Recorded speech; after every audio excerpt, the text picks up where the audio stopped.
Yeah, okay.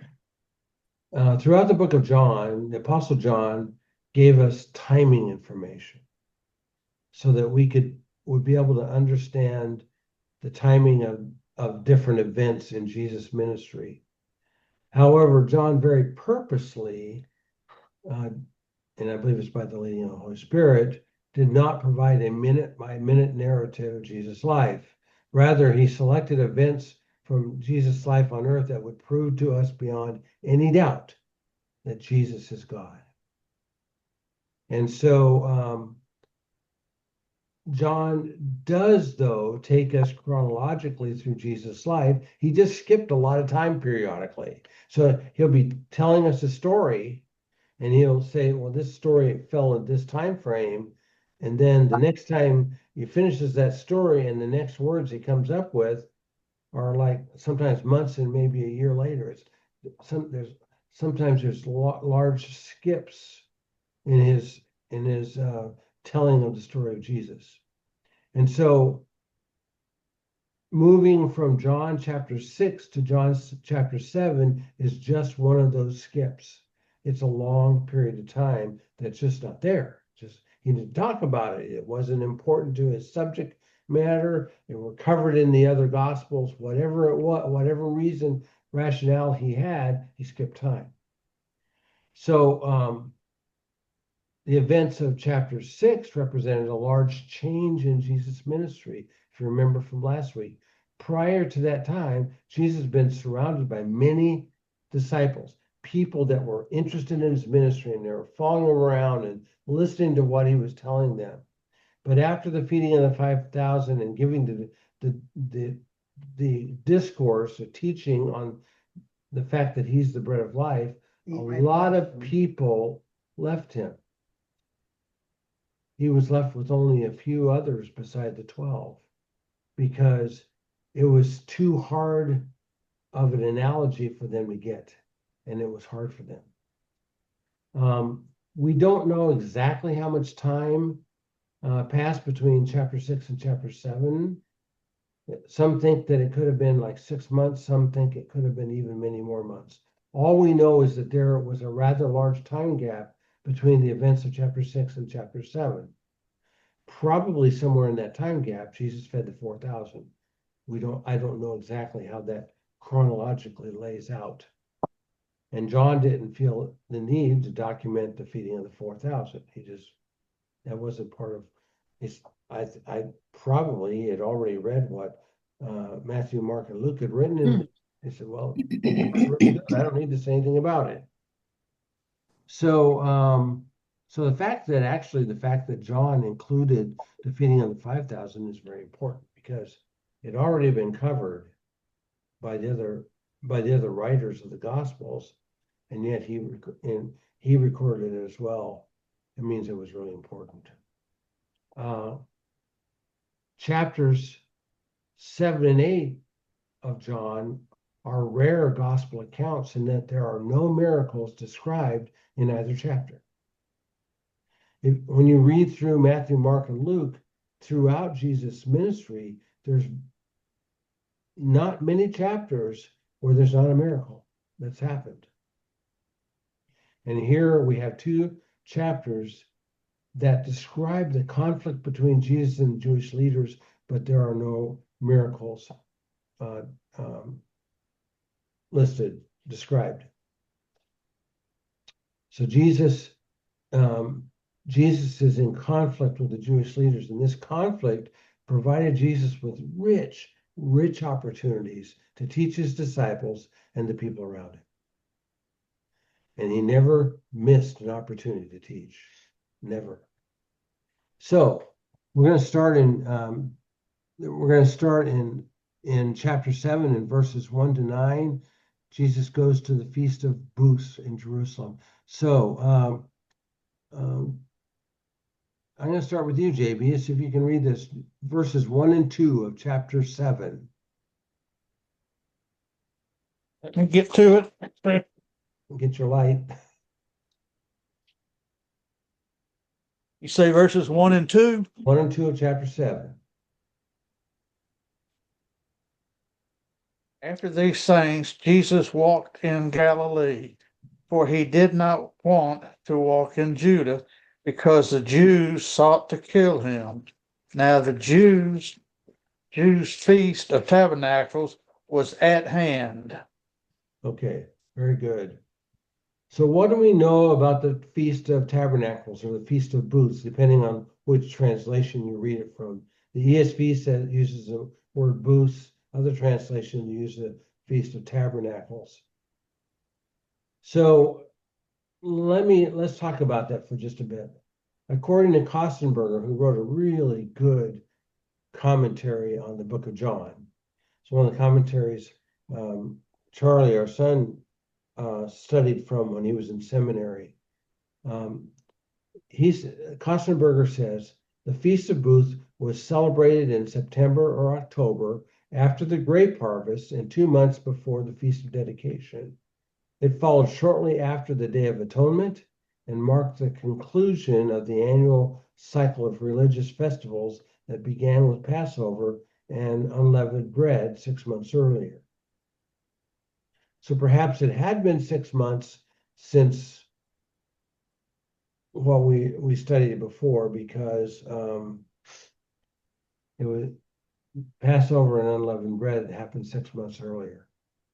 The Feast of Booths was meant to recall God's provision for Israel while they were wandering in the wilderness.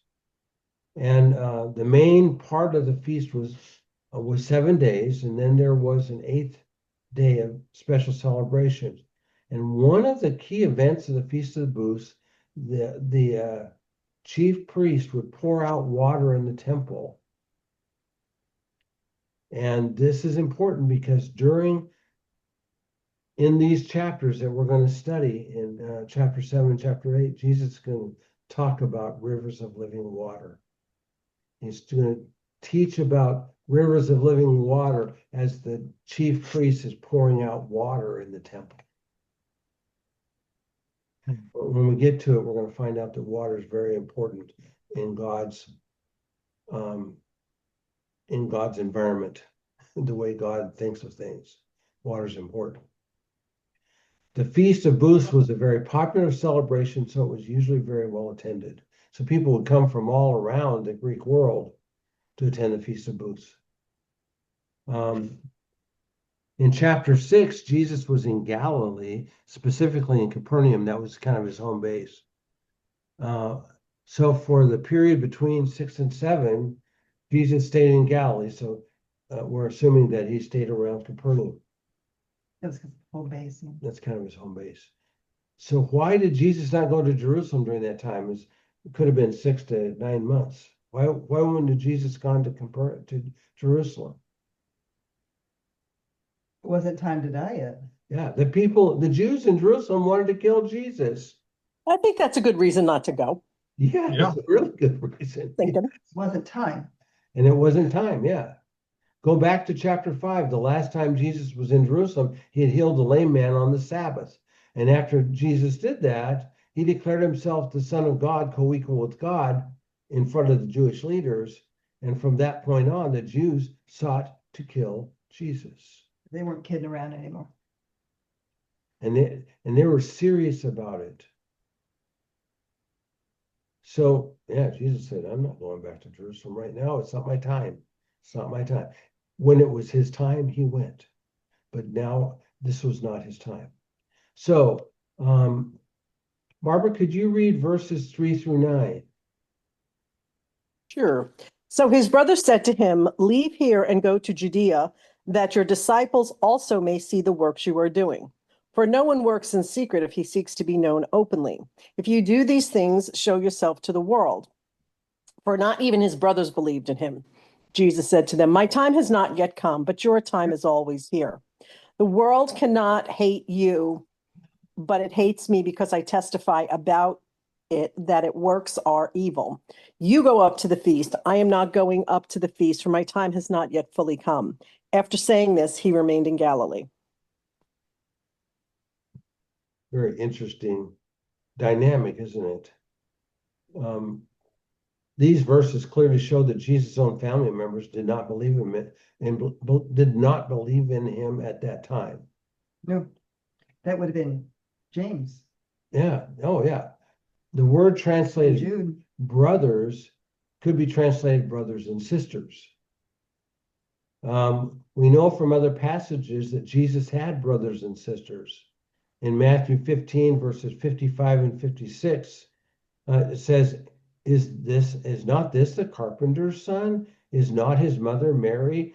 Are not his brothers James, Joseph, and Simon and Judas? And are not all his sisters with us? Where then did this man get all these things?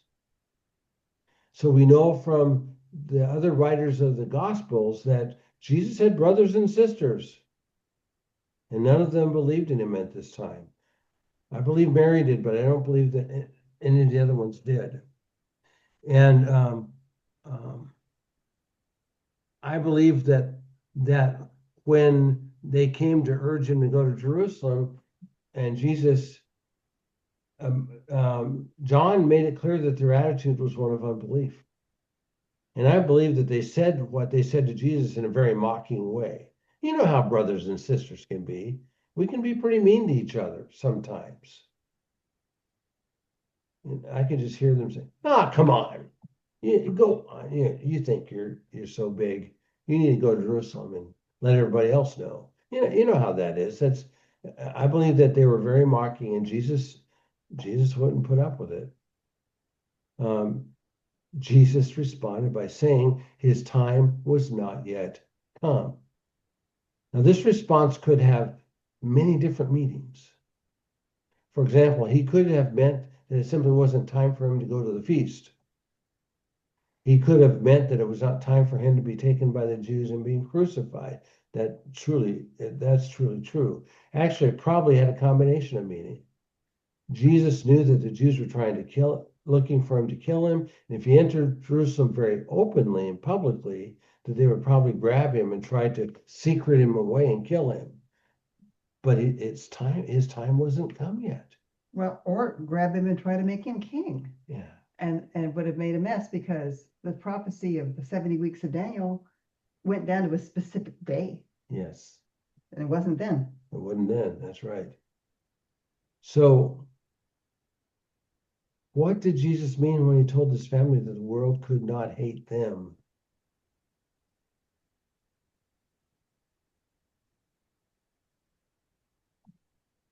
Mhm. First of all, they did not believe that Jesus was God's son. And secondly, they were part of the world. The world doesn't hate itself. It just doesn't. Yeah. Now, the world will fight amongst themselves, but it's not the same. He's talking from a spiritual perspective. So, why did the world hate Jesus? Because Jesus pointed out to the people of the world that their deeds or actions were evil. And that is Mhm. exactly what Jesus was doing with the Jewish leadership, and that's why they hated him. And we're going to see this unfold as we study these 2 chapters of John. And just a point to note is that people do not like to be told that they are wrong. No, it's hard to deal with. It hurts. When you're told you're wrong, it hurts.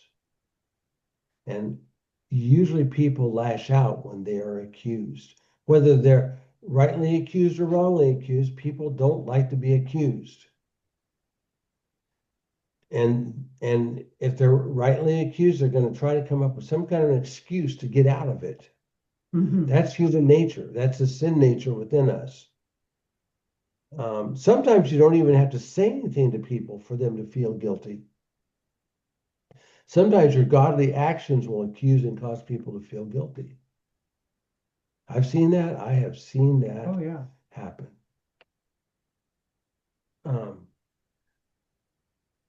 So Jesus remained in Galilee for a short time after his family went on to Jerusalem. But after a period of time, Jesus went to Jerusalem, but he didn't go openly. He went secretly because Jesus is God. He knows what these guys are thinking. He knows what they're planning.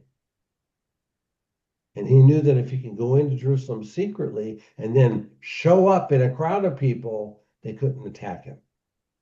The crowd would protect him. So, Kathy, could you read verses 10 through 13?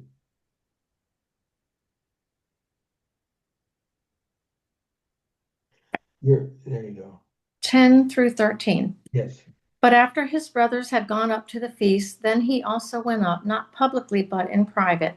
The Jews were looking for him at the feast and saying, "Where is he?" And there was much muttering among him, or about him among the people. While some said, "He is a good man," others said, "No, he is leading the people astray." Yet for fear of the Jews, no one spoke openly of him. Yeah, so the Jewish leaders were intent on looking for Jesus to appear at the festival. They were thinking, okay, now it's going to be our chance to grab him and kill him. But there was disagreement about Jesus among the people. Some thought he was good and some thought he was bad. But the Jewish leaders were afraid to openly speak about Jesus because the people held him in high regards. Leaders are often afraid of the majority of people's attitudes because a crowd can be strong. Let's go on to verse 14. Martha, could you read 14? About the middle of the feast, Jesus went up into the temple and began teaching.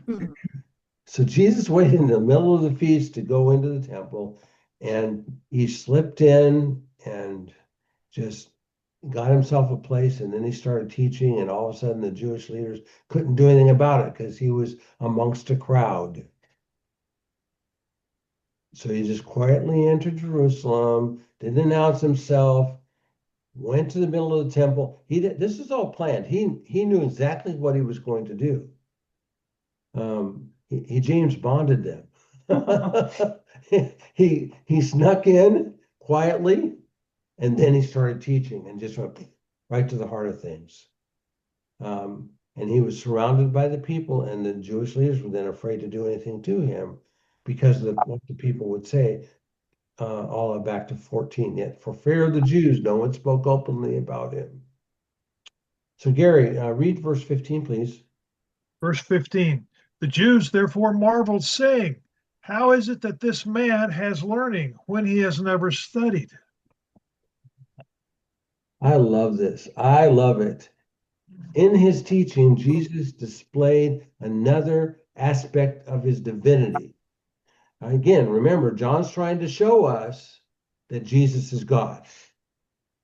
Even the Jewish leaders picked up on it. Jesus taught with great wisdom and understanding. He could quote scriptures accurately, and the Jewish leaders knew that. He was articulate. He outtaught and outtaught all of them, yet he had no formal education. He was the exact representation of God. He had God's wisdom. He didn't need an education. He had all the knowledge of the world behind us. And more than that, he had God's knowledge behind him. He had all the knowledge that there ever was anywhere. He had God's wisdom. Jesus even baffled the Jewish leaders when he was age 12 in Luke chapter 2, verses 46 to 47. He had them baffled when he was age 12 because he's God. And never before had a simple carpenter outtaught the Jewish teachers, and that embarrassed them. They don't like to be outtaught. When you're proud like they were, he really stung them. But Jesus wasn't a simple carpenter. He was God disguised as a carpenter. Yeah. And his disguise was really good. The Jewish leaders could not see past the disguise because they refused to believe that it was possible for Jesus to be God. They refused to believe that, even though all the evidence was there. And Jesus kept throwing it back in their face, throwing it back in their face, throwing it back in their face. And as we read through all this, as we read through all the way up to chapter 13 of John, we'll see that Jesus keeps saying the same things over and over again to the Jewish leaders, and they refused to believe it. They didn't want to believe it. They didn't want to believe it. So JB, could you read verse 16? Did you see me? Say me, Gary? Yeah, 16. verse 16. Keep my light going. Jesus answered them and said, my doctrine is not mine, but his who sent me. That's an important statement, isn't it? Yeah. That's an important statement. This is the answer that Jesus gave them. He said, his teaching came from God. He says, what I'm telling you is it's not coming out of my brain, it's coming from God himself. That challenged them pretty hard. But also just cements the fact that he's claiming to be God and said opposition to it. Mm-hmm. Just Mm-hmm. Mm-hmm. Barbara, could you read verse 17, please? If anyone's will is to do God's will, he will know whether the teaching is from God or whether I'm speaking on my own authority. Jesus said that people who do the will of God, that is, people who put their faith in God, will know that Jesus was speaking God's words. People who do not trust in God, have not committed themselves to God, cannot grasp spiritual things. This is a basic teaching of the Bible. 1 Corinthians 2:14 says, the natural man does not accept the things of the Spirit of God, for they are folly to him. He's not able to understand them because they are spiritually discerned. I had this discussion this morning in Sunday school with my friend Randy, who's a relatively new believer. He said, before I got saved, I read the Bible and it just made no sense. He said, I'd read a little bit and I had to put it down because nothing made any sense. But he said, now, since I was saved and was baptized, I read the Bible all the time and I'm seeing things and God's showing me things and it just makes so much sense. And I was able to just confirm with him that that's the Holy Spirit. That's the Yeah. Holy Spirit teaching you as you read. The natural man does not accept the things of the Spirit of God. They are folly to him. He's not able to understand them because they are spiritually discerned. You need the Holy Spirit to understand. That's what Jesus was saying. He said, if anyone's will is to do God's will, he will know whether the teaching is from God or whether I'm speaking on my own authority. Kathy, could you read verse 18, please? Okay. Verse 18. The one who speaks on his own authority seeks his own glory, but the one who seeks the glory of him who sent him is true, and in him there is no falsehood. I love this. Jesus was God, and yet he was he was the most humble person on earth at the time. He was. He wasn't proud at all. There's no pride in him at all. None. He didn't claim any authority or anything. He says, I speak from God's authority. He says, anybody that speaks on his own authority seeks his own glory. Jesus said, I don't seek my own glory. He's basically saying, I seek the glory of him who sent me. Who sent him? God himself. Jesus only spoke what God directed him to say. And I believe that Jesus and God have been talking about it a long time. They already had it figured out what he was going to say. And it was he was only speaking what his father told him to do. mm-hmm. He only sought the will of his father. So therefore, because God is truth, everything Jesus said was truth, is truth.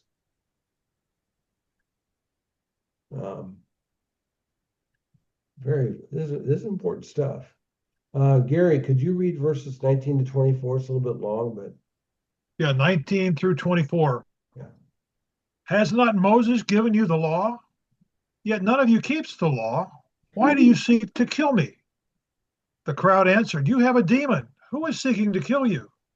Jesus answered them, I did one work and you all marveled at it. Moses gave you circumcision, not that it was from Moses, but from the fathers. And you circumcise a man on the Sabbath. If on the Sabbath a man receives circumcision, so that the law of Moses may not be broken, are you angry with me because on the Sabbath I made a man's whole body well? Do not judge by appearances, but judge with right judgment. Jesus hit them where it hurt. This is a real strong statement. Pointing out hypocrisy. Yeah. They claim to be devout followers of Moses.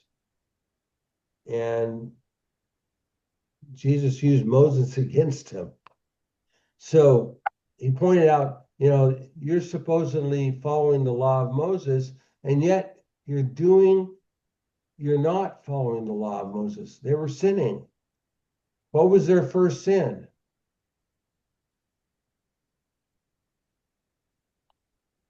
They were seeking to kill Jesus. Jesus knew their very thoughts. Now, some people in the crowd may not have been, but the Jewish leaders that were there were. They were contemplating murder. They wanted to kill Jesus and get rid of him. They had no intention of conducting a trial at that time. That was why they were waiting to catch him when he came into Jerusalem so they could grab him. Just like, remember when the Apostle Paul was supposedly going to be taken to Jerusalem to meet before the Jewish Sanhedrin, And it was his conspiracy. his nephew heard their conspiracy. They were gonna wait and kill him on the way. That's what they wanted to do with Jesus. They were hoping to be able to catch him on the way in when nobody would know about it. He'd just be gone and be done with. Of course, he's God, and that wasn't going to happen. And obviously, murder is a gross violation of the law. Had they murdered yet? Not physically, but on the Sermon on the Mount, in the Sermon on the Mount, Jesus taught that to hate someone was the same as murder. Therefore, the Jewish leaders were guilty of murder because they hated Jesus, and that was a sin equivalent to murder. The second thing is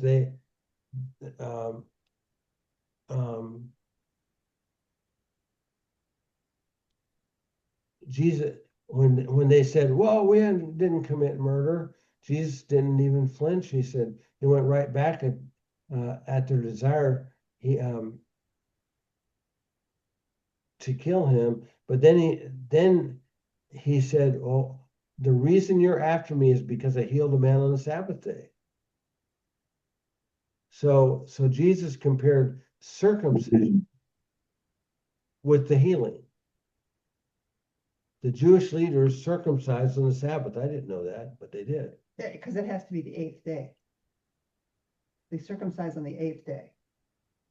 And if the 8th day is Saturday, there you go. Oh, yeah. They circumcised on the Sabbath. They still do that.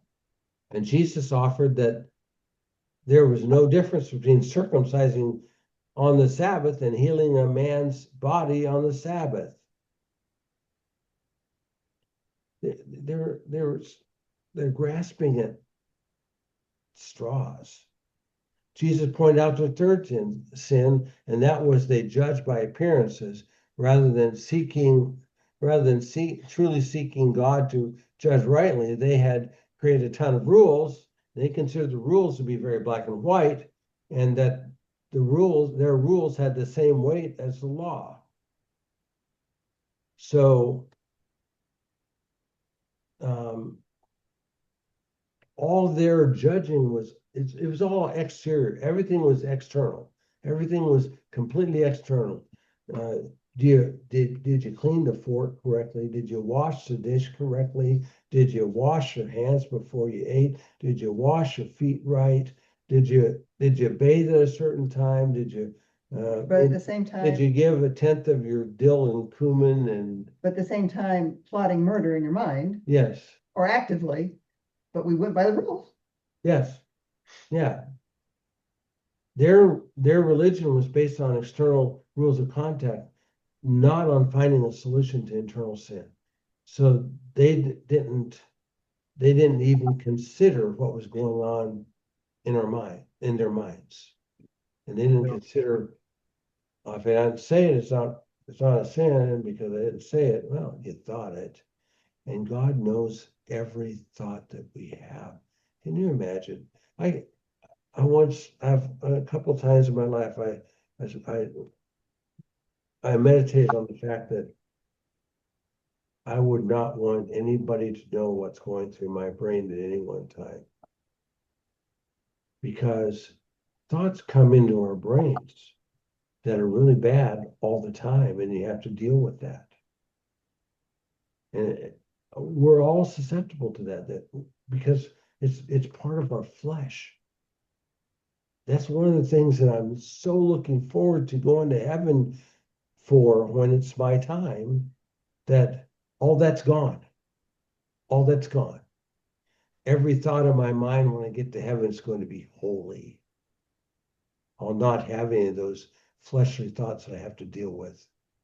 And what a glorious time that's going to be. Yeah. So this is just the beginning of this. We didn't get very far into the discourse. We will pick it up and continue our way through chapter 7 next week. I don't want to go fast through this because there's just so much to think about and meditate on that Jesus said, and it's all good. It's all good because everything he said was truth, and I would hope that we're not like the Pharisees. Yeah. That when we work with people, we don't condemn people because of different things that they do, but just love on them and let the Holy Spirit do his work. So let me close this out.